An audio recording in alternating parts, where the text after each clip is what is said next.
काठमाडौँ महानगरपालिकाका मेयर बालेन शाह अहिले देशकै प्रधानमन्त्री छन्। उनैले सम्हाल्दै आएको महानगर अहिले कार्यवाहक मेयरको हैसियतले सुनिता डङ्गोलले हाँकिरहेकी छिन्। बालेनले छाडेपछि आइतबार उनैले महानगरको आर्थिक वर्ष 2083-84 को नीति तथा कार्यक्रम नगर सभामा पेश गरेकी छिन्। आइतबार महानगरपालिकाको नगर सभाको 19औं अधिवेशनमा नीति तथा कार्यक्रम पेश गर्दै मोटरसाइकल एम्बुलेन्सदेखि नगर अस्पताल स्थापनासम्मको कार्यक्रम सार्वजनिक गरेकी छिन्। निशुल्क एम्बुलेन्स सेवालाई निरन्तरता दिँदै महानगर क्षेत्रभित्रका साँघुरा सडक र बढ्दो सवारी चापलाई मध्यनजर गर्दै बाइक एम्बुलेन्स सेवा सञ्चालनमा ल्याइनेछ। नीति तथा कार्यक्रममा उल्लेख गरिएको छ महानगरवासीको मृगौला रोगको उपचारका लागि डायलासिस सेवालाई सहजीकरण गरिनेछ। यस्तै ज्येष्ठ तथा अशक्त नागरिकको घरमै स्वास्थ्य तथा परामर्श सेवा निशुल्क उपलब्ध गराइने समेत नीति तथा कार्यक्रममा उल्लेख छ। 75 वर्ष उमेर पूरा भएका वरिष्ठ ज्येष्ठ नागरिक तथा पूर्ण अशक्त अपाङ्गता भएका महानगरवासीलाई पोषण भत्ता उपलब्ध गराउने समेत कार्यवाहक मेयर डङ्गोलले जानकारी दिइन्। यस्तै उनले महानगरवासीको स्वास्थ्य उपचारका लागि नगर अस्पताल स्थापना गर्ने पनि घोषणा गरेकी छिन्। महानगरले नगरभित्रका स्वास्थ्य सेवामा विपन्न र असहायका लागि 10% उपचार गर्ने कुरालाई कडाइका साथ कार्यान्वयन गर्ने पनि घोषणा गरेकी छिन्। काठमाडौँमा प्रदूषण नियन्त्रण कम गर्ने तथा प्लास्टिकका झोलालाई कम गर्दै जाने रणनीति बनाउने पनि कार्यवाहक मेयर डङ्गोलले घोषणा गरिन्।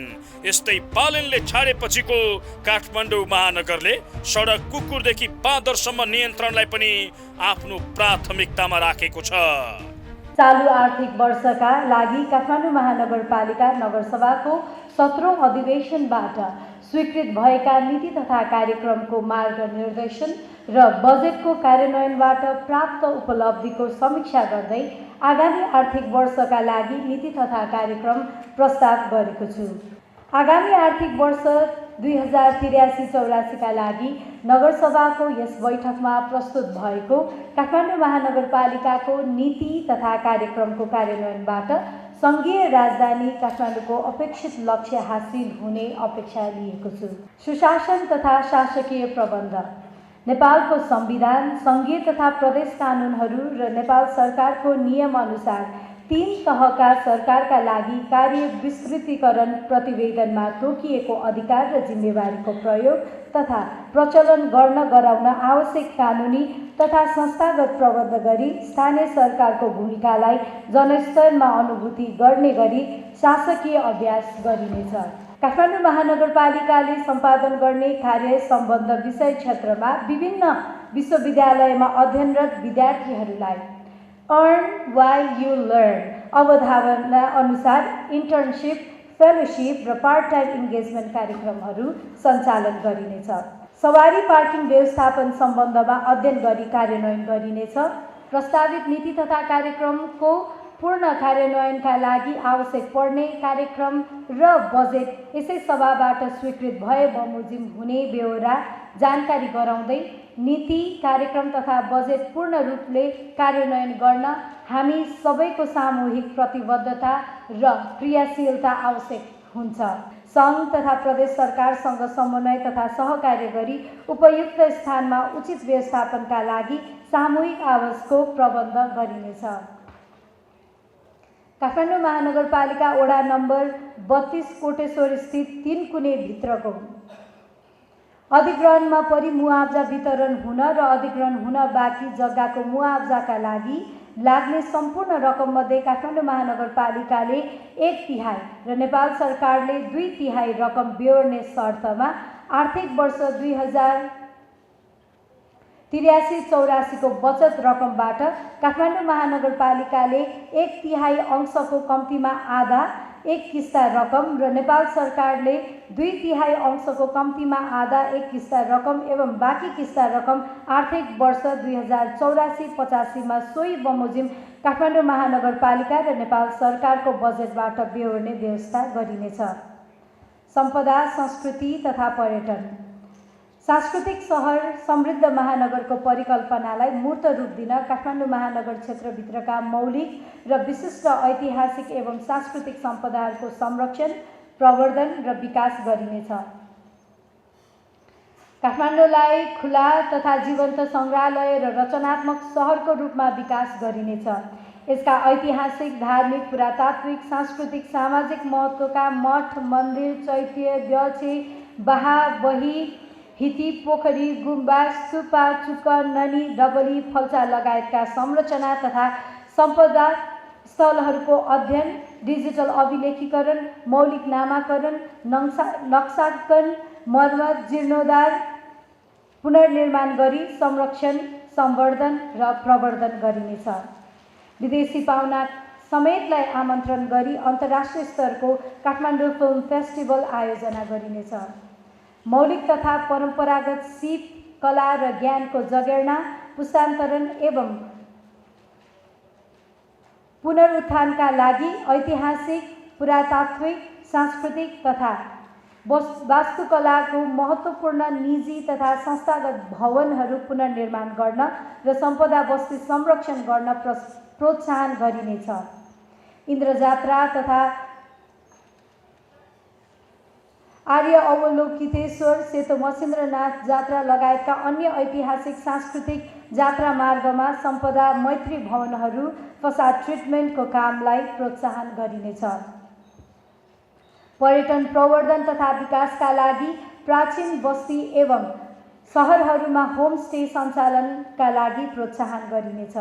अमूर्त सम्पदाहरू, स्थानीय जात्रा, पर्व, कला, संस्कृति, परिकार, परम्परागत बाजा गाजा, सङ्गीत, भाषा, लिपि संरक्षण प्रवर्धन गर्दै युनेस्को अभौतिक सांस्कृतिक सम्पदा इन्टान्जिबल कल्चर हेरिटेज सूचीकृत गर्न आवश्यक पहल गरिनेछ। रिचार्ज काठमाडौँ क्याम्पेन सञ्चालन गरिनेछ। यसका लागि महानगर क्षेत्रभित्रका पोखरी, ढुङ्गेधारा, हितीहरूको पुनर्स्थापना, आकाशे पानी सङ्कलन र पुनर्भरण गर्दै जल सम्पदाहरूको संरक्षण गरी वातावरणीय सन्तुलन कायम गर्नलाई जोड दिइनेछ। मौलिक र परम्परागत लोककला, पाककला, वेशभूषा, शिल्प, गरगहना, जात्रा पर्व, साहित्य, सङ्गीत र प्राकृतिक सम्पदाहरूलाई चलचित्रको माध्यमबाट उजागर गरी रचनात्मक उद्योगका रूपमा विकास र प्रवर्धन गर्न चलचित्र महोत्सव, परम्परागत खानाहरूको महोत्सव, एक्सपो, प्रदर्शनी जस्ता कार्यक्रमहरू सञ्चालन गरिनेछ। काठमाडौँ महानगरपालिकाले निर्माण गरेको यी देश सांस्कृतिक क्षणलाई सञ्चालनमा ल्याइनेछ। साथै काठमाडौँ महानगरपालिका क्षेत्रमा मनाइने ऐतिहासिक तथा सांस्कृतिक महत्त्वको जात्राको रूपमा अन्तर्राष्ट्रियकरणमा समेत चर्चित इन्द्रजात्रा रथयात्राका प्रमुख देवगणहरू श्री गणेश, श्री भैरवका लागि निवास निर्माण गर्न आवश्यक व्यवस्था मिलाइनेछ। सूचना प्रविधि विद्युतीय शासनलाई पूर्ण रूपमा आत्मसात गर्दै केन्द्र र ओडा कार्यक्रमहरूबाट प्रवाह हुने सेवा, अभिलेख व्यवस्थापन र निर्णय प्रक्रियालाई स्वचालित अटोमेटेड बनाइनेछ। जनप्रतिनिधि र कर्मचारीहरूको डिजिटल साक्षरता अभिवृद्धि गर्दै प्रविधिको प्रयोगलाई उच्चतम प्राथमिकता दिइनेछ। जीआईएसमा आधारित डिजिटल ठेगाना प्रणाली, ओपन डेटा इनिसिएटिभ, एआई प्रविधि, राष्ट्रिय तथा प्रादेशिक डिजिटल प्रणालीहरूसँग अन्तर्आबद्धता, साइबर सुरक्षा, प्रणाली मर्मत सम्भार कार्यक्रमलाई प्रवर्धन गरिनेछ। योजना, सेवा प्रवाह, विकास आयोजना, राजस्व, खर्च, पूर्वाधार, वातावरण, विपद व्यवस्थापन, गुनासो व्यवस्थापन सम्बन्धमा सुसूचित गर्न तथा नियमित अनुगमनका लागि केएमसी ड्यासबोर्ड स्थापना गरी सञ्चालन गरिनेछ। म्युनिसिपल गभर्नेन्सलाई सुदृढ गर्न डिजिटल पब्लिक इन्फ्रास्ट्रक्चरका रूपमा जीआईएसमा आधारित एकीकृत सूचना प्रणाली स्थापना र सञ्चालन गरिनेछ।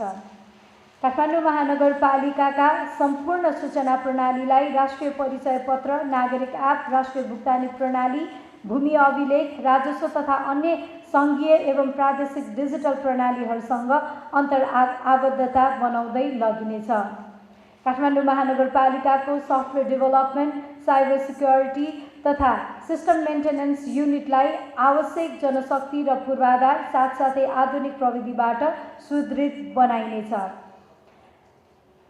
महानगरपालिकाका कर्मचारीहरूको डिजिटल क्षमता अभिवृद्धि गर्न digital governance and cyber hygiene सम्बन्धी तालिम सञ्चालन गरिनेछ। साथै सेवाग्राहीहरूका लागि डिजिटल साक्षरता कार्यक्रम सञ्चालन गरिनेछ। उपभोक्ता हित संरक्षणका लागि खाद्य स्वच्छता, गुणस्तर परीक्षण, स्वच्छ भान्सा, जङ्क फुड नियन्त्रण, सुर्ती तथा मदिराजन्य पदार्थको नियमन, सुरक्षित मासु उत्पादन तथा जीवजन्तु व्यवस्थापन सम्बन्धी कार्यक्रमहरू प्रभावकारी रूपमा सञ्चालन गरिनेछ।